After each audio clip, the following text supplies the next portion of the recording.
Hello, welcome to travel food and life. আজকের ব্লগটা আমরা ফুকুওকে যে রিসর্টে ছিলাম সেটার ওপরে। এটা উইন হলিডেজ ফিয়েস্টা। প্রথম দিন আমরা যে রুমটা নিয়েছিলাম সেটা হচ্ছে ডিলাক্স ডাবল রুম, কারণ সেদিন ছিল শনিবার। আর সেদিন আমরা স্যুট রুমটা যেটা বুক করতে চেয়েছিলাম সেটা পাইনি, কারণ এখানে ভিয়েতনামিজ নিউ ইয়ার টেট চলছে। সে কারণে আমরা অনেক দিন আগেই বুকিং করার চেষ্টা করেছিলাম, কিন্তু পাইনি। অবশ্য এই রুমটা পেয়ে দেখলাম অসাধারণ রুমের থেকে এটা ভিউ অপূর্ব অপূর্ব লেগেছে। আচ্ছা, এই রুমটার আমি ডিটেলস বলে দিচ্ছি দেখাতে দেখাতে। তো আমরা এই রুমটা বুক করে গেছিলাম এখান থেকেই। আমি আগেই বললাম 10,200 টাকা পড়েছিল, দুজনের জন্য বুক করেছিলাম বলে। মানে যেহেতু আমরা তিনজন, কিন্তু তিনজনের জন্য যদি রুম বুক করি তাহলে দুটো রুম দেখায় অলওয়েজ বিদেশে, কারণ ওনারা সবসময় প্রেফার করেন যে বাচ্চাকে আলাদা রাখার জন্য। তো আমরা তো বাচ্চাকে, বা যদিও আমার মেয়ের বয়স এখন 15 হতে চলেছে, কিন্তু তবুও আমি মেয়েকে আলাদা রাখবো না বলে আমরা একটাই রুম নিই। জেনারেলি আমরা ইন্ডিয়ান লোকজন বা বাঙালিরা স্পেশালি আমরা সন্তানদের সঙ্গেই থাকা পছন্দ করি, তাই আমরা একটাই রুম নিয়েছিলাম। তো ওখানে যাওয়ার পরে বাচ্চার জন্য ওনারা আলাদা চার্জ নিয়েছেন, কিন্তু বাচ্চার চার্জ নয়, একেবারে বড় অ্যাডাল্ট চার্জটাই নিয়েছেন। সেটা 5,000 করে পার পারসন, নর্মাল সেটা নিয়েছেন। এটার মধ্যে ব্রেকফাস্ট ইনক্লুডেড ছিল। এটা আমরা হোটেলের ভেতরেই পার্কটাতে ঘোরাঘুরি করছি, কারণ আমরা এরপরে গ্র্যান্ড ওয়ার্ল্ডে যাব। তার আগে হোটেলের ডেসক্রিপশনটা দিয়ে দিচ্ছি। অপূর্ব এবং বিশাল বড় এই হোটেল বা রিসর্ট বলতে পারেন। এখানে দেখুন বাচ্চাদের খেলার জায়গা রয়েছে। আপনি বাচ্চাকে রেখে এখানে 1 ঘন্টা, 1.5 ঘন্টা, 2 ঘন্টা রাখবেন। বাচ্চাদের চটি ভেতরেই রাখার জায়গা রয়েছে। এখানে নানা রকম ক্লে মডেলস রয়েছে, সেগুলো বাচ্চারা বানাতে পারে। মানে একদম ভালো মতো বাচ্চাদের এন্টারটেন করার জায়গা। আমার এত বড় মেয়ে দেখুন কিরম বাচ্চাদের জায়গায় এসেও অ্যাডজাস্ট করে যায়, এবং ভীষণ ভালো লাগে ওর অ্যাকচুয়ালি খেলতে। তো তখন যেটা বলছিলাম, আমরা যে রুমটা নিয়েছিলাম সেটা স্ট্যান্ডার্ড রুম ছিল with pool view and double bed. এটাতে আমরা একদিনের জন্য ছিলাম। এরপরেই আমরা ওই স্যুট রুমটাতে আবার শিফট হয়ে গিয়েছিলাম, সেটা আমি পরে দেখাচ্ছি, পরের দিনেরটা। আমি হোটেলটা দেখাচ্ছি, কি অপূর্ব সাজানো গোছানো। আর এই সময়টাতে প্রচুর ফুল ফোটে, বসন্তকাল, প্রচুর ফুলের সমাহার, এত সুন্দর করে সাজানো। আর ভেতরে এদের বাগি রয়েছে, এই বাগি দিয়ে এনারা উইন পার্লে নিয়ে যান, উইন সাফারিতে নিয়ে যান। গ্র্যান্ড ওয়ার্ল্ডে আপনি যদি ট্যুর করতে চান সেখানেও এনারা ফ্রি এগুলো। তো এনারা ভেতর থেকে নিয়ে যান। আমরা তো আছি গ্র্যান্ড ওয়ার্ল্ডের মধ্যেই, এই রিসর্টটা বা হোটেলটা এটা গ্র্যান্ড ওয়ার্ল্ডের মধ্যেই। আর গ্র্যান্ড ওয়ার্ল্ডে প্রচুর হাজার হাজার হোটেল আছে, তার মধ্যে এটা বেশ বড় এবং খুব সুন্দর সাজানো গোছানো। আর এর মধ্যে পুল রয়েছে, একটা বিশাল আকার পুল রয়েছে। চলুন আপনাদের পুলের দিকে নিয়ে যাই। আমরা যে সময় গিয়েছিলাম সেই সময়টা যেহেতু ফুল সিজন, সেজন্য হোটেলের দাম তখন বিশাল ছিল, মানে অলমোস্ট ডাবল। এটা কিন্তু এখানে অনেক কমে পাওয়া যায়। আমরা যে রুমটা নিয়েছিলাম 10,200 টাকা, সেই রুমটা এখানে প্রায় 6,500 টাকাতেই পাওয়া যায়।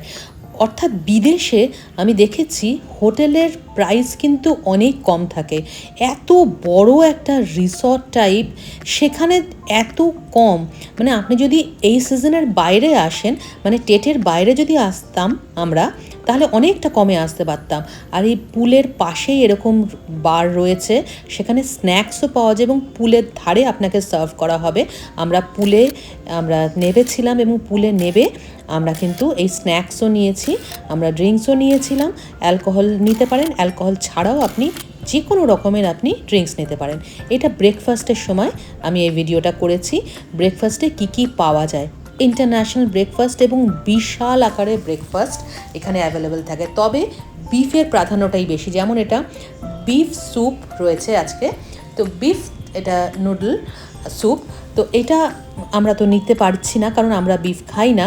যারা বিফ খান তারা অবশ্যই খেতে পারেন। এটা এগ স্টেশনে কী না হচ্ছে, বোধহয় 1000-এর ওপর ডিম এনারা মানে ওই একটা ব্রেকফাস্টেই তৈরি করেন। আর এখন তো প্রচুর ইন্ডিয়ান আসছেন এখানে, তাই ইন্ডিয়ান খাবারের প্রাধান্য বেশি। দেখেছেন রুটি রেখেছে, যদিও এটা ময়দার রুটি, আর তবুও কিন্তু এই ধরনের রুটি এনারা সার্ভ করছেন এখানে। নানা রকমের কেকস, পেস্ট্রিজ, ফ্রেশ বেকস, যেমন থাকে বড় বড় রিসর্টে বা বড় বড় হোটেলে, 5 স্টার ক্যাটাগরি হোটেলে যে ধরনের খাবার থাকে, মোটামুটি প্রচুর খাবার দাবার এবং ফলের তো আধিক্য থাকেই, এবং তার সঙ্গে ইন্ডিয়ান খাবারটাও এখানে কিন্তু প্রচুর পরিমাণেই ছিল।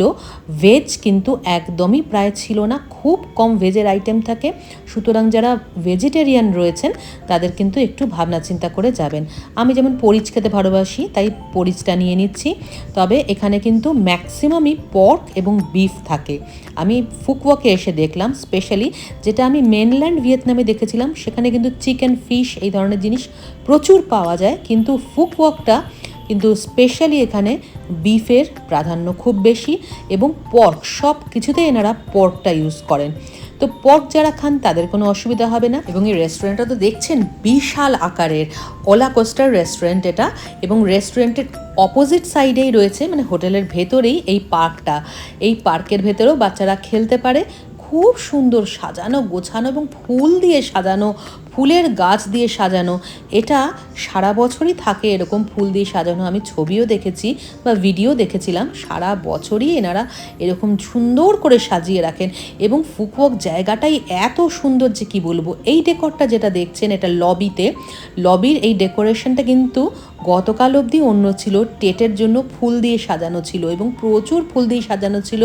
আমি আগে হয়তো ভিডিওতে পোস্ট করেছি সেই ছবি, আজকের ভিডিওতে আমি দেখাচ্ছি, সঙ্গে সঙ্গে চেঞ্জ হয়ে গেল। টেটের ওই একটা সপ্তাহ খুব সুন্দর করে সাজানো ছিল, তারপরে চেঞ্জ হয়ে গেল। আর এটা এনাদের বেকারি, কিন্তু বেকারিতে যেরকম আমি দেখেছি 5 স্টারে প্রচুর দাম থাকে, এখানে কিন্তু সেই তুলনায় অনেকখানি কম। মানে 50 থেকে 70 হাজার ভিএনডির মধ্যে এখানে সমস্ত বেকড আইটেমস রয়েছে, পেস্ট্রিজ রয়েছে, সমস্ত ভালো ভালো খাবার রয়েছে। আর পাশেই রয়েছে এনাদের এই স্করপিয়ন্স নামে একটা ক্যাফে এবং বার। এই ক্যাফে এবং বারে বসেও কিন্তু আপনি খাওয়া দাওয়া নিতে পারেন। পরের দিন আমরা এই রুমটা পেলাম, মানে আমাদের যে স্টুডিও স্যুট যেটা বুক করা ছিল সেটা আমরা পেলাম। এটার পড়েছিল 12,000 টাকা করে। অথচ দেখুন স্ট্যান্ডার্ড ডাবল যে রুমটা নিয়েছিলাম পুল ভিউ, সেটা 10,200 আর এটা 12,000 করে। আমাদের যেহেতু অ্যানিভার্সারি মান্থ ছিল, আমরা সেটা আগে থেকে বুক করে রেখেছিলাম, তাই এনারা খুব সুন্দর করে সাজিয়ে দিয়েছিলেন। এইটুকুই তো থাকবে স্মৃতির খাতায়, বলুন তাই না? রাত হয়ে গিয়েছে অনেক, আমরা গ্র্যান্ড ওয়াল থেকে ফিরে এসেছি। আর কি অপূর্ব লাগছে আমাদের ব্যালকনি থেকে এই ভিউটা দেখতে। ইভেন বেডে বসে, বেডে শুয়েও এই ভিউটা দেখা যায়। এটা গ্র্যান্ড ওয়ার্ল্ডের ভিউ, সামনে গ্র্যান্ড ওয়ার্ল্ড, আর এটা তো হোটেলের ভেতরটাই। যাই হোক, এই উইন হলিডেজ ফিয়েস্টার রিভিউ কেমন লাগলো আপনাদের অবশ্যই জানাবেন। আর যদি ভালো লেগে থাকে একটা লাইক করে দেওয়ার অনুরোধ রইল, শেয়ার করলে খুব খুশি হব। ফুকওয়াকের নেক্সট ভিডিও নিয়ে আসছি খুব তাড়াতাড়ি, আপনারা সঙ্গে থাকুন ট্রাভেল ফুড অ্যান্ড লাইফের। Thank you.